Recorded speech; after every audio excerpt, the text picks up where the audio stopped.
Voilà, bonjour à toutes et à tous. On va démarrer dans quelques secondes, le temps que les participants rentrent dans ce webinaire.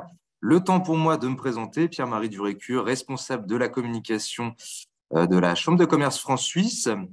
Voilà, je suis ravi de vous accueillir pour ce nouveau webinaire sur le télétravail transfrontalier franco-suisse que nous organisons avec Mazars, membre de la Chambre et partenaire de cet événement.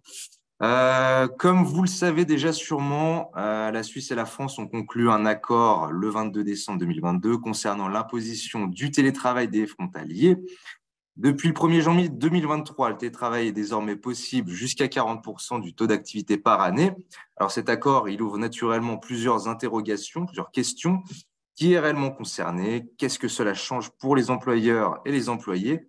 Et quid du traitement des cotisations sociales? Voilà, c'est à ces questions que nos experts vont répondre lors de ce webinaire que j'ai le plaisir de vous présenter, à savoir Sylvie Collignon de Mazars à Lyon, qui est directrice Head and Finance Global Mobility Service, Mike Hoffman, avocat et associé de Mazars à Strasbourg, Muriel Kamerman, manager fiscalité de Mazars en Suisse, et Laurent Beauvais, directeur fiscalité de Mazars en Suisse. Voilà, vous aurez la possibilité de poser vos questions tout au long du webinaire par écrit dans la fonctionnalité Q&A, tout dépend de votre interface qui se trouve en bas de votre écran. Voilà, elles seront adressées ensuite à l'oral à nos experts lors du dernier quart d'heure consacré donc aux questions-réponses. Donc, n'hésitez pas, voilà, tout au long du webinaire, à bien poser vos questions. Et pour les personnes qui n'auraient pas la possibilité, du moins, d'avoir les réponses à l'occasion de cette partie Q&A, on transmettra naturellement les coordonnées de nos experts pour poursuivre la discussion. Voilà, je ne vais pas faire plus long en introduction. J'ai le plaisir désormais de laisser la parole à Mike Hoffman pour ouvrir cette présentation. Merci Pierre-Marie. On peut passer à la slide suivante. Merci beaucoup. Donc, je vais rapidement présenter le contexte et après, on va effectivement évoquer les 3-4 sujets que Pierre-Marie a évoqués. Bien entendu, la nouveauté que tout le monde a attendue sur la réforme sur l'impôt sur les revenus, donc la fameuse règle des 40%, qu'est-ce qu'elle permet, qu'est-ce qu'elle ne permet pas. Et après, et ça c'est très important, ces interactions de cette nouvelle règle avec les charges sociales. Parce que on va le voir, ce n'est pas parce qu'on change les règles en matière d'hier qu'on a forcément changé les règles en matière de charges sociales. Et enfin, on dira aussi un mot sur l'interaction de cette nouvelle règle avec la problématique de l'établissement stable, qui, elle, est plutôt une problématique impôt sur les sociétés, donc une problématique pour l'employeur. Voilà, on peut passer à la slide suivante. Encore la suivante. Voilà, donc le contexte, il est relativement simple. On est dans le cadre frontalier. On a quand même choisi de ne parler aujourd'hui que du cas d'un employeur suisse avec un salarié qui est résident fiscal français. Okay. On aurait pu le faire aussi dans l'autre sens, etc., etc. Mais ça, on va se focaliser aujourd'hui sur ce cas qui nous semble le plus représentatif. Les impacts dans le cas de transfrontalier sont bien sûr aussi sur le contrat de travail. Donc, la personne qui va rester en télétravail, il y a forcément quelque chose qui va se passer aussi au niveau du contrat de travail.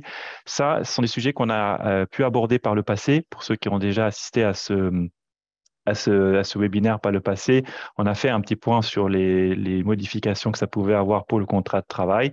Aujourd'hui, on ne va pas en parler, étant donné qu'on va se focaliser vraiment sur la nouvelle règle en matière d'impôt sur le revenu et ses interactions avec les autres impôts et charges.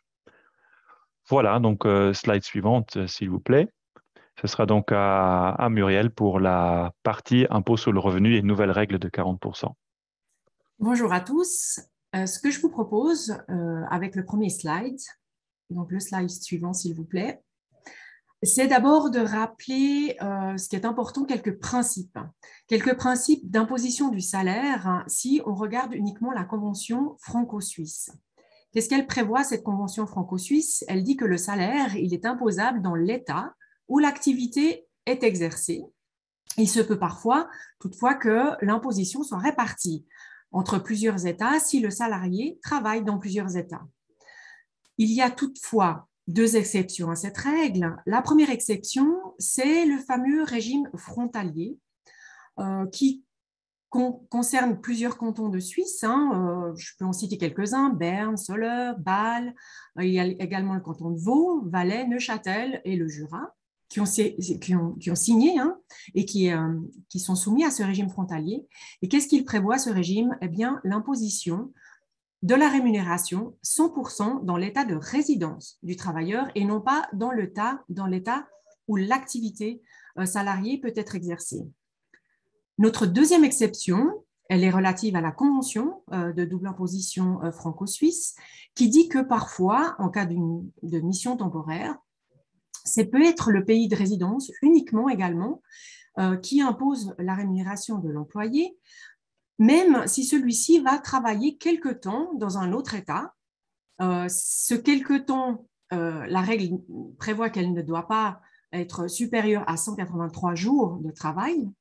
Mais attention, les conventions de double imposition prévoient également d'autres clauses que cette clause unique des 183 jours qui peuvent effectivement définir que ce ne serait pas uniquement l'État de résidence qui imposerait, mais parfois les 2 États, on y revient.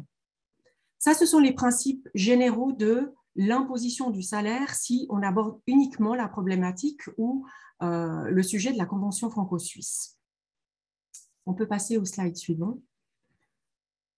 Donc maintenant, la France et la Suisse se sont accordées en fait sur une solution un peu plus durable pour cette imposition des travailleurs frontaliers. Pourquoi?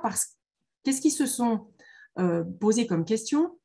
La pandémie nous a démontré qu'un employé pouvait tout à fait réaliser son activité professionnelle à son lieu de domicile, alors que son employeur n'est pas dans son pays de résidence et que son activité professionnelle n'en était pas affectée, en fait. Donc, cette mise en place du télétravail qui est devenue assez usuelle a posé des questions de dire, finalement, il y a quand même des conventions de double imposition. Donc, si cette activité devient pérenne, si elle devient durable, est-ce qu'on va continuer, puisque la pandémie cesse, par chance, est-ce qu'on va continuer à admettre que l'employé peut continuer à télétravailler depuis son pays de résidence et quelles seront les conséquences fiscales? Ces questions se sont posées ces 2 ou 3 dernières années et ce statut de télétravail est devenu quelque chose de courant.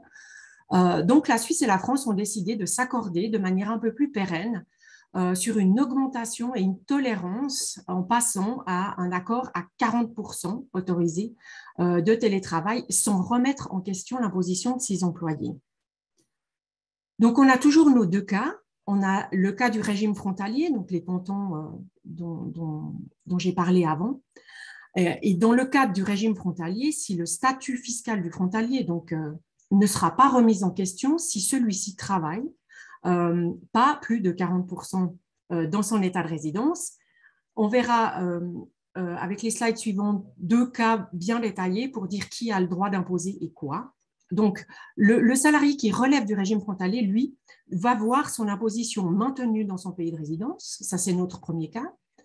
Et dans le cas des salariés transfrontaliers, donc qui ne sont pas soumis à ce régime frontalier, ce sont les jours de télétravail depuis l'état de résidence en dessous ou jusqu'à 40%, qui vont permettre à l'employeur de continuer d'imposer cet employé dans l'état de résidence de l'employeur et pas dans l'état de résidence du salarié.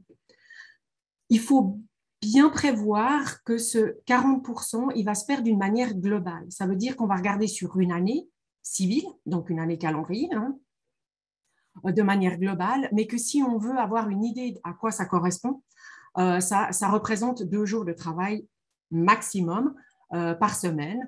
Et dans le cas où on ne passe pas ces 2 jours ou l'équivalent de ces 2 jours de travail par semaine dans son état de résidence, on n'excède pas ce nombre de jours, on va continuer à être imposé, soit dans le premier cas sur la base du régime frontalier, soit dans le deuxième cas sur la base du régime qui n'est pas soumis à ce régime frontalier. Il devrait être ratifié, donc cet accord, au plus tard, au 31 décembre 2024.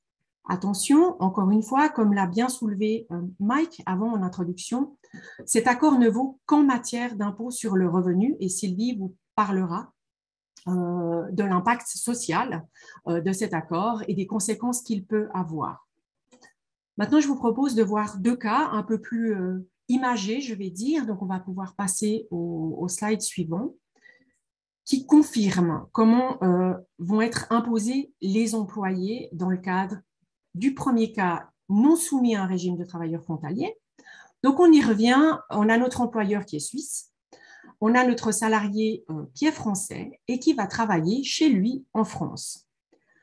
Donc, premier cas de figure, cette personne travaille, on va dire, 2 jours par semaine chez lui, donc en télétravail. Qu'est-ce qui va se passer pour lui? Il va être imposé en Suisse. Il va rester imposé dans son état d'emploi, donc en Suisse. Si par contre, cet employé passe ses 40% de télétravail, il travaille 3 jours, on va dire, par semaine chez lui, il va être imposé en France sur cette partie. Donc, on va passer sur ce régime multi-État. Donc, plusieurs États vont avoir le droit d'imposer son salaire. Et la Suisse va imposer à la source ses jours de travail en Suisse. Et l'État français va imposer les jours de travail réalisés dans son pays de résidence et en dehors même de son pays de résidence. Ça sera par le biais, on le verra plus tard, d'une rectification, d'une demande de rectification d'imposition à la source qui pourra faire valoir l'exclusion de ces jours de travail en Suisse. Notre deuxième cas, donc au slide suivant, ça sera le salarié français qui, lui, est soumis au régime des travailleurs frontaliers. Donc, on a rappelé la base de ce régime. On a toujours notre employeur en Suisse. On a toujours notre salarié français qui décide de travailler 2 jours par semaine en France. Donc, s'il n'excède pas ces 40%, il restera complètement imposé en France sur sa rémunération professionnelle. Donc, cet état n'est pas remis en question. Par contre, s'il passe les 40%, il casse ce régime frontalier et il sera imposé comme une personne qui n'est plus soumise à ce régime. Donc, on appliquera la convention de double imposition et on revient sur l'imposition dans 2 États. D'un côté, les jours de travail en Suisse, qui seront soumis au régime de l'impôt à la source en Suisse, et de l'autre côté, l'imposition en France des jours de télétravail et des autres jours. Donc, ce qu'il faut vraiment faire attention, c'est, on a souvent cette question dans l'employeur, mais comment est-ce que l'administration va regarder ces conditions-là? Eh bien, de plus en plus, on le voit en Suisse, les administrations reviennent vers nous en nous demandant des calendriers de voyage. Donc, il est impératif que l'employé tienne à jour l'endroit dans lequel il réalise son activité professionnelle, que l'employeur soit au fait et suive son employé de manière à ce que, en cas de question de l'administration, il puisse démontrer et du nombre de jours travaillés chez lui, dans son pays de résidence ou en dehors de son pays de résidence et en Suisse. Dans le cadre du régime frontalier, il est aussi à noter qu'il existe une clause qui peut casser cet accord de régime frontalier qu'on appelle la clause des 45 nuitées. Ce qui veut dire que si l'employé est en dehors de la France, on va dire, plus que 45 nuits par année, il va également casser ce régime. Donc, il ne pourrait pas dormir, si je peux me permettre ainsi, plus que 45 nuits en Suisse, parce que pour des problèmes professionnels, il est obligé de rester travailler en Suisse, de gros projets, etc. Il ne peut pas dépasser 45 nuits. Donc, il faut bien faire attention à ces clauses qui sont statuées dans ce régime frontalier de manière à ne pas casser cette imposition au lieu de résidence et ne pas basculer du coup à une imposition qui serait soumise aux règles plutôt de la Convention. On peut passer au slide suivant. Maintenant, les modalités d'imposition du salaire en France. Ça aussi, de la part de nos employeurs suisses, ce sont des questions qui reviennent très souvent. Si on se trouve hors d'un régime frontalier, qu'est-ce que l'employé qui est imposé sur ses jours de travail à la source en Suisse va faire dans le cadre du côté français, en fait. Qu'est-ce qui va se passer du côté français pour cet employeur suisse? Eh bien, si le salarié, il y a encore plusieurs cas de figure, est affilié à la sécurité sociale française, il va devoir également s'enregistrer et payer l'impôt à la source français, dans le cadre du salaire qui sera uniquement, bien sûr, imposable en France, et le reverser au fisc français. Dans le cas où l'employeur suisse n'a pas d'établissement en France, ce qui est régulièrement le cas, qu'est-ce qu'il va devoir faire? Il va devoir s'immatriculer en France. C'est une procédure très lourde, très compliquée. Il devra désigner un représentant fiscal en France. Il peut toutefois, s'il dispose d'une filiale en France ou qu'il a une société du groupe qui est aussi située en France, le prévoir comme représentant, mais il faudra de toute façon en plus un représentant fiscal en France. Donc, ce sont des procédures très lourdes. Elles sont bien sûr obligatoires puisque l'employeur suisse est tenu de calculer et de payer en France l'impôt sur la partie qui n'est pas imposable en Suisse. Dans un autre cas de figure, si le salarié n'est pas affilié à la sécurité sociale française parce qu'il reste affilié à la sécurité sociale en Suisse, ça ne lui enlève pas du tout ses devoirs d'enregistrement en France de manière à payer l'impôt à la source en France et le calculer et d'avoir le représentant fiscal. Cette condition, même s'il n'est pas affilié à la sécurité sociale française, donc notre salarié, n'est pas évitable, si je peux m'exprimer ainsi. Dans le cadre du régime frontalier, il n'y a pas de souci, puisque c'est par la voie des acomptes que notre salarié va payer ses impôts en France, donc l'employeur suisse n'a aucune intervention dans ce cadre-là. Il faut savoir que le ministère de l'économie français a signé des accords ou a prévu des accords pour remplacer, donc il y a la substitution du fameux PAS, donc, qui est le prélèvement de l'impôt à la source, par l'acompte.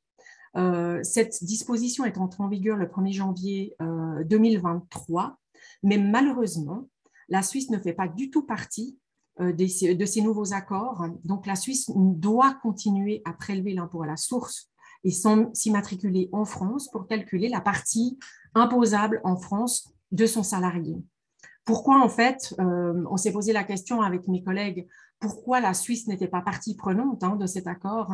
C'est simplement parce que la Suisse n'a pas de principe, la Suisse et la France n'ont pas de principe de recouvrement de la dette fiscale. Ça veut dire qu'elles ne poursuivent pas dans l'autre pays si le salarié ne paye pas ses impôts. Et du simple fait que malheureusement cette clause n'est pas prévue entre la Suisse et la France, elle ne fait pas partie de ce nouvel accord, donc elle doit s'affilier, s'enregistrer et payer l'impôt en France. On peut passer au slide suivant. Donc, les modalités d'imposition du salaire en Suisse, celle-là, il n'y a pas de grands changements. Donc, dans le cadre de l'application du régime frontalier, on l'a vu, la totalité du salaire est imposée dans le cadre du régime frontalier est imposée dans le pays de résidence. S'il y a donc l'employeur suisse doit calculer de l'impôt à la source, à ce moment-là, s'il y a des jours qui seraient imposables en dehors de la Suisse, c'est par la demande d'une rectification de l'imposition à la source que cette modification doit se faire, cette rectification doit se faire. Par contre, avec l'entrée en vigueur de la réforme de l'imposition à la source, si le calendrier est établi par l'employé et par l'employeur, d'un commun accord, l'employeur suisse a d'ores et déjà l'autorisation d'appliquer les jours que sur la partie qui est imposable en Suisse. Et de nouveau, il va falloir prévoir cette imposition à la source du côté français. Donc, désigner un représentant fiscal, comme je le soulignais juste avant. Et ça, c'est important et c'est une mesure à prévoir si votre employé doit payer une partie de son impôt en France et une partie de son impôt en Suisse. Voilà, nous pouvons passer au slide suivant. Donc, je souligne encore une fois, juste avant de passer la parole à Sylvie, que cet nouvel accord est un changement majeur au niveau fiscal, qu'il était attendu pour avoir une certaine flexibilité, une certaine souplesse, mais qu'il faut bien s'attendre à ce qu'il ait d'autres conséquences, des conséquences sociales dont Sylvie va parler, et des conséquences aussi fiscales si l'employé ne remplit pas les conditions des 40%. Merci Muriel. Donc, en mobilité internationale, on a plusieurs volets. Donc, on a le volet fiscal. J'aime bien imager avec une armoire avec plusieurs tiroirs. Donc, Muriel vient de parler du volet fiscal. Maintenant, je vais ouvrir le volet social, de la sécurité sociale, il n'y a pas eu de nouveauté, donc ça va être une redite, mais on va voir qu'il y a des pourcentages qui ne sont pas identiques et qui peuvent entraîner une obligation déclarative pour l'employeur suisse s'il atteint le pourcentage fiscal des 40%. Donc, on peut passer au prochain slide. Donc, ici, on n'est pas en relation bilatérale. On n'est pas un accord entre la France et la Suisse. On est à un niveau supérieur, on est au niveau de l'Europe.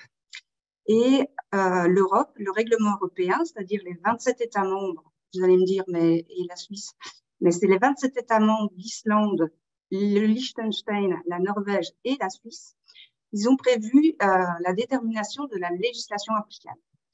Donc, dans ce règlement européen, il y a deux niveaux de règlement, des règles générales et des règles particulières.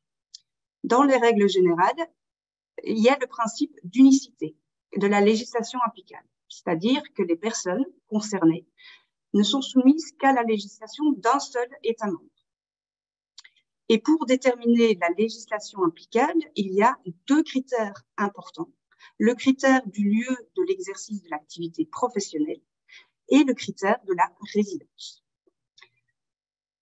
Ayant dit ces règles générales, nous allons passer aux règles particulières. Il y a deux règles particulières. Le détachement au niveau de la sécurité sociale, ça ne fait pas partie du webinaire, donc je ne vais pas m'épancher sur cette règle particulière.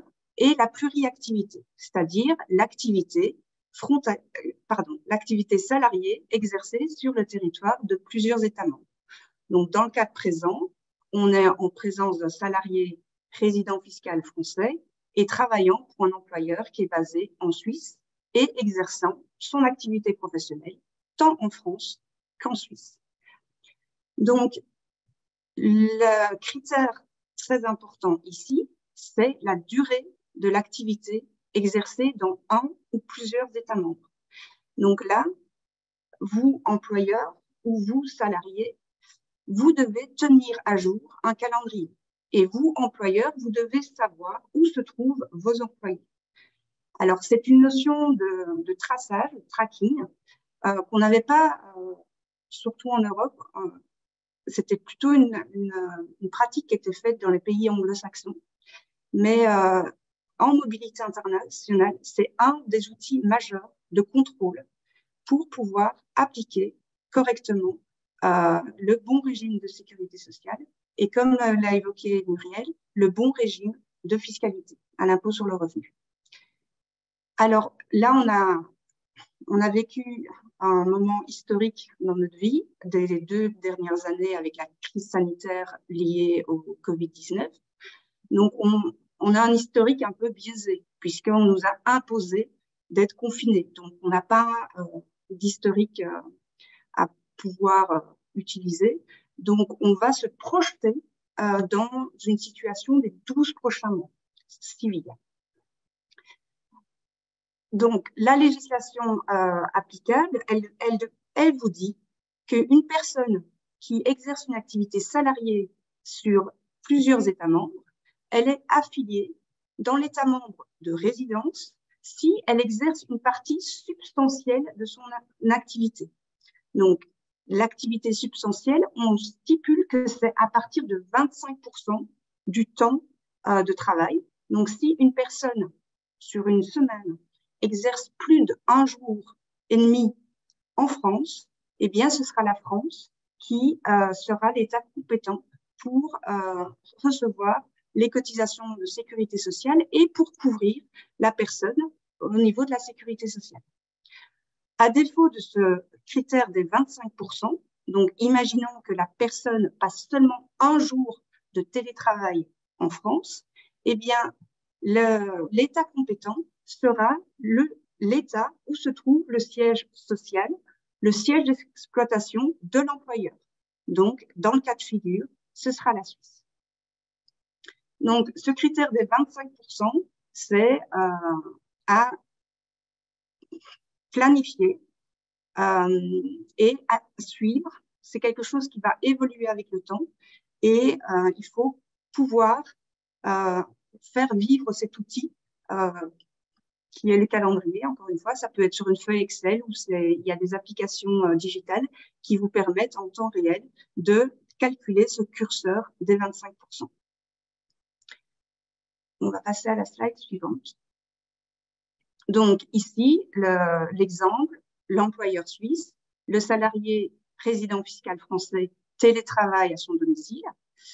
S'il télétravaille moins de 25% de son temps de travail, l'État compétent, ce sera bien la Suisse, et l'employeur suisse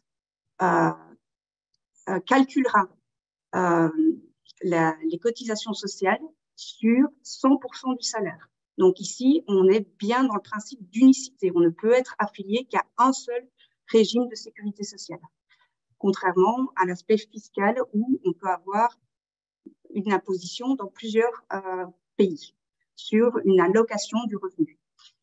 Si le salarié passe plus de 25% de son travail à son domicile, dans son pays de résidence, eh bien, l'employeur suisse sera tenu de s'immatriculer en France aux URSSAF du Bas-Rhin pour pouvoir calculer et collecter et verser les cotisations sociales aux organismes français.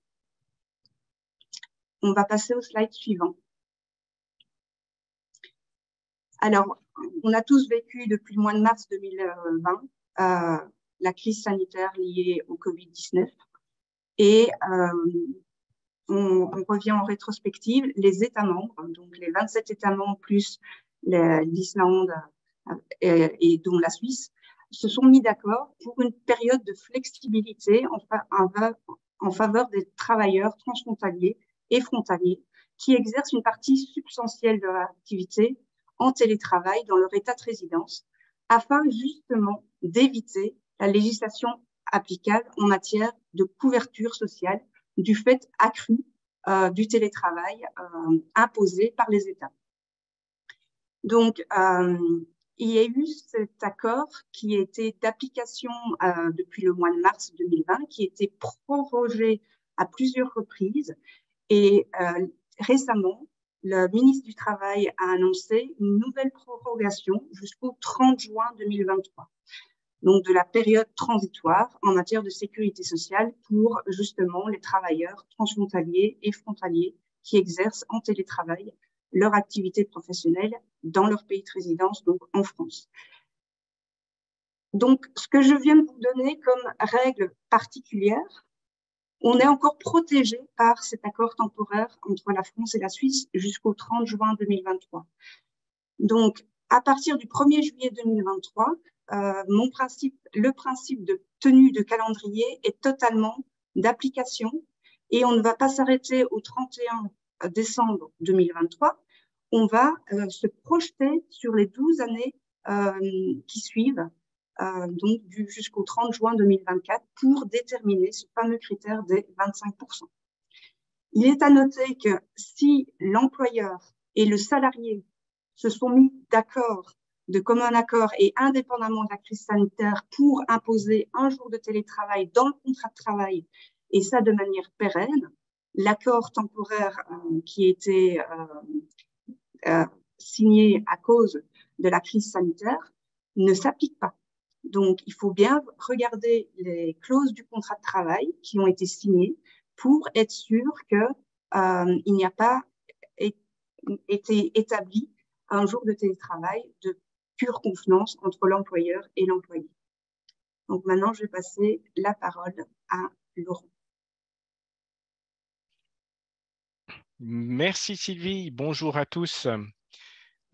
En ce qui me concerne, donc j'ai le plaisir de partager avec vous, après avoir discuté de ces notions d'impôt sur le revenu, ce pourcentage de 40%, et ensuite avoir évoqué les questions liées à la sécurité sociale, l'unicité de prélèvement de cotisation, ce seuil de 25%. On voit déjà qu'on a deux seuils différents qui peuvent évidemment faire apprécier la situation de manière différente. Donc, quant à moi, j'ai eu le plaisir de passer quelques temps avec vous sur d'autres notions qui concernent plus cette fois-ci, comme l'a rappelé Mike en introduction, la partie employeur. Et pour ça, je propose d'aller directement donc au slide suivant, respectivement même celui qui suit, puisque je vais introduire le propos avec cette notion d'établissement stable du côté employeur. Donc, encore une fois, ici, on change un tout petit peu d'approche. On ne se pose plus de questions sur l'employé, son salaire et comment il est imposé et dans quel pays.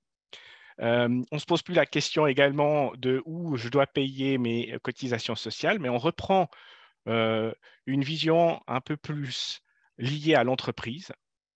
Et la question fondamentale sur laquelle j'ai le plaisir de partager quelques instants avec vous aujourd'hui va tourner autour de la question suivante fondamentalement, c'est est-ce que le fait d'avoir des employés qui sont en télétravail, donc qui sont donc respectivement en train de réaliser une partie de l'activité de l'entreprise dans leur pays de résidence dans le contexte ici qui serait la France par opposition au pays où se trouve l'employeur, c'est-à-dire en Suisse, est-ce que cette configuration finalement va pas à un moment ou à un autre poser une question fondamentale d'un point de vue de l'impôt sur les bénéfices, l'impôt sur les bénéfices de la société, donc, sur le fait de devoir ou non payer des impôts en France. Alors, pour répondre à cette question, il faut dire deux choses. La première, il faut peut-être faire un bref rappel sur cette notion d'établissement stable, qui est un vocable utilisé par les fiscalistes, qui est un concept finalement qui permet d'identifier lorsqu'une entreprise, par hypothèse d'un pays différent, réalise une partie de son activité dans un autre pays. Et l'établissement stable, en fait, c'est le concept qui permet d'identifier la réalisation d'une activité de l'entreprise dans un autre pays. Et lorsque cette identification ou cette condition est remplie, ça implique naturellement pour l'entreprise de devoir se déclarer dans le fisc de l'autre pays avec donc la présence de cet établissement stable et également de devoir déterminer la part du bénéfice qu'on va allouer à cet établissement stable et vous l'aurez compris, du coup, la part d'impôt sur le bénéfice qui devra être contribuée dans l'autre État. Ça, c'est le principe général. C'est une notion qui existe en fiscalité internationale depuis très longtemps. On n'a pas entendu le télétravail pour se poser ce genre de questions dans le contexte de fiscalité internationale. Pour revenir un tout petit peu sur cette notion, je me permets de faire un bref historique pour rappeler que ici, on prend ce concept d'établissement stable et si on le prend au sens littéral du terme établissement stable, on identifiait par le passé l'idée qu'une entreprise, pour qu'elle soit reconnue comme étant fiscalisable dans un autre pays, elle devait y avoir des locaux et du personnel. Et donc, par l'intermédiaire de ces locaux et du personnel, déployer une partie de son activité dans le pays concerné. Ça, c'est pour la genèse de ce qu'est l'établissement stable. Ça reste vrai conceptuellement aujourd'hui, bien entendu, mais évidemment que cette notion, avec le temps, elle a évolué. Et je vais vous donner peut-être un exemple qui m'inspire et qui me vient de ce que j'ai pu faire comme accompagnement peut-être sur les 15 dernières années avec certains de nos clients.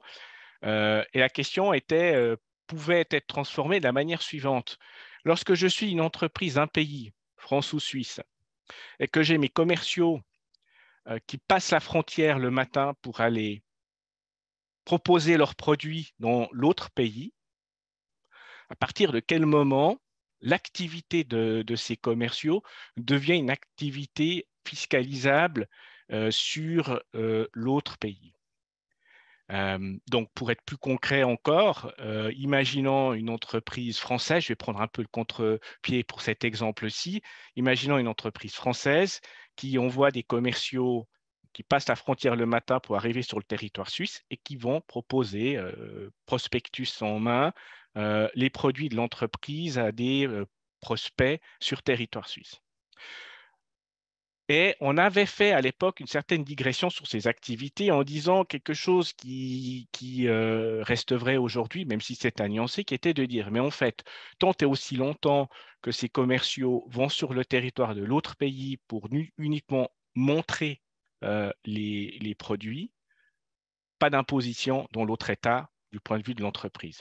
Si en revanche, ces commerciaux, avec leur pouvoir de signature, concluent des contrats dans l'autre pays, à ce moment-là, les choses changent parce qu'on considère qu'une partie de l'activité commerciale vient se réaliser dans l'autre pays et qu'à due concurrence de cette activité, une part de l'impôt est redevable dans cet autre pays. Et vous verrez dans un petit moment pourquoi je fais ce lien entre simple présence dans un pays ou une activité plus importante qui inclut le fait de pouvoir contractualiser au nom de l'entreprise en étant dans un autre pays prendra son sens. Alors, évidemment, cette notion d'établissement stable, elle est liée à des lois fiscales qui sont déjà assez âgées et elles évoluent dans le temps en fonction de comment aussi l'activité économique se déploie. Et pour vous parler de ces éléments, je vais passer donc à la page suivante. Pour vous rappeler globalement comment fonctionne cette définition d'établissement stable et comment finalement pratiquement elle s'applique lorsqu'il y a des discussions entre États. Rappelez tout d'abord que dans ce genre de situation, on a des pays qui ont évoqué ces questions fiscales et qui ont conclu des traités ou des conventions de double imposition, de double non-imposition, peut-être devrait-on dire. C'est le cas d'ailleurs de la Suisse et la France, comme ça a déjà été évoqué à l'appui de certains points par Muriel dans la présentation. Eh bien, dans ces conventions, on a donc des États qui se mettent d'accord sur un certain nombre de points fiscaux et le point qui nous concerne ici, c'est à partir de quel moment on va considérer qu'il y a établissement stable dans un pays. Cette notion, comme je vous l'ai dit, elle évolue dans le temps. Et aujourd'hui, on a, je pense, deux éléments qui sont assez importants, nouveaux et assez importants, qu'il faut bien avoir en tête. Le premier, c'est les modèles de convention OCDE qui évoluent dans la définition de ce qu'on peut appeler un établissement stable ou de ce qui qualifie d'établissement stable du point de vue fiscal. Alors, ces modèles de convention OCDE, qu'est-ce que c'est? C'est en fait sont des textes ou un texte majeur que les États, en principe, utilisent pour négocier les conventions de double imposition qu'elles signent dans un contexte bilatéral, donc État avec État. Et très souvent, quand on a des problèmes d'interprétation des normes, on va se référer à ces textes standards et aux définitions fines qui sont faites dans ces textes standards pour pouvoir appliquer le droit fiscal comme il serait bon de le faire. Donc, ce qui est important, c'est de dire ici que, notamment dans ces conventions, on est en train de se reposer la question de qu'est-ce qui aujourd'hui, compte tenu de la manière dont les activités économiques se déploient par les entreprises, qu'est-ce qui constitue un établissement stable. Ça, c'est un premier élément. C'est des éléments qui évoluent également aujourd'hui.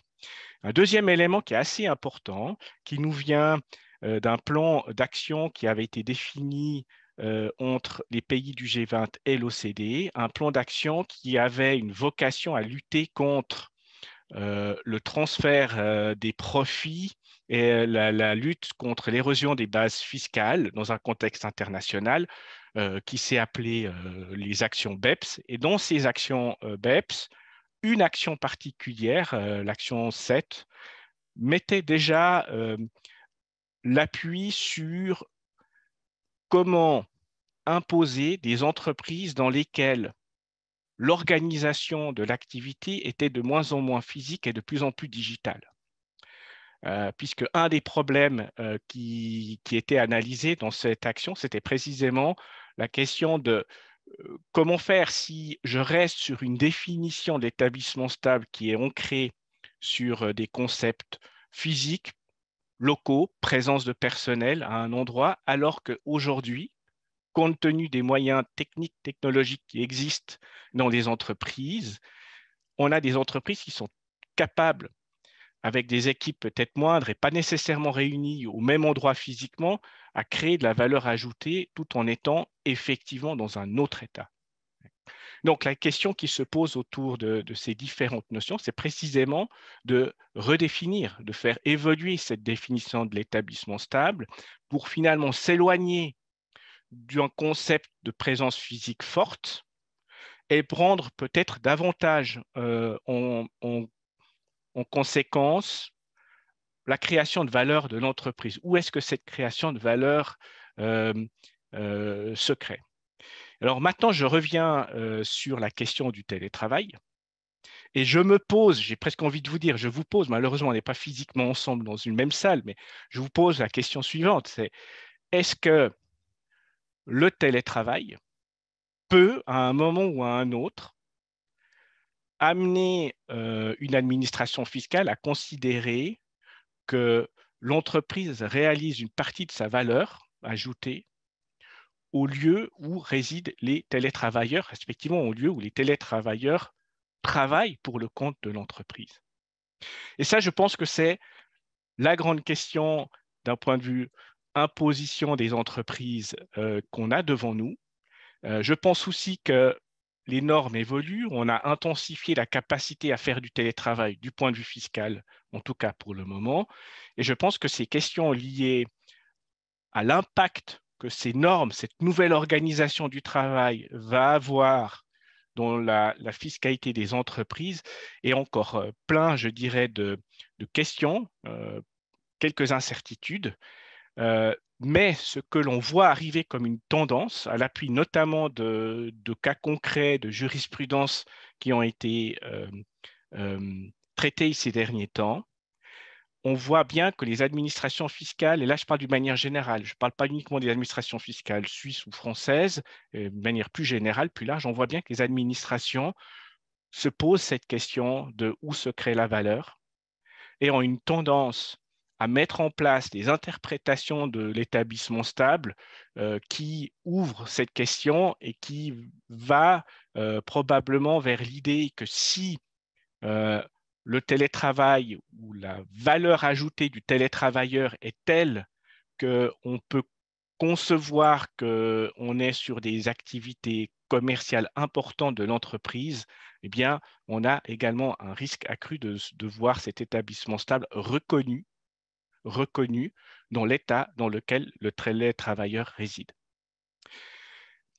Je passe donc au slide suivant en guise de conclusion sur ces quelques réflexions. Vous l'aurez compris dans le contexte qu'on évoque avec vous aujourd'hui, la question est donc, attention, si j'ai des télétravailleurs du côté français travaillant donc pour un employeur du côté suisse, il faut non seulement tenir compte des pourcentages et le seuil a augmenté à 40% pour évaluer, gérer l'impact de la fiscalité de l'impôt sur le revenu part qui concerne l'employé, même si l'employeur a évidemment un certain nombre d'obligations en la matière du point de vue des procédures fiscales. Mais il faudra également aussi se poser une autre question qui n'est pas des moindres, qui est de se demander si, compte tenu de l'activité faite par le télétravailleur, on n'est pas en train de dériver vers l'idée qu'un établissement stable devrait être reconnu également sur France, lieu donc où résident les télétravailleurs, combien même on parle d'une entreprise suisse. Alors, évidemment que ces questions sont pas simples à résoudre.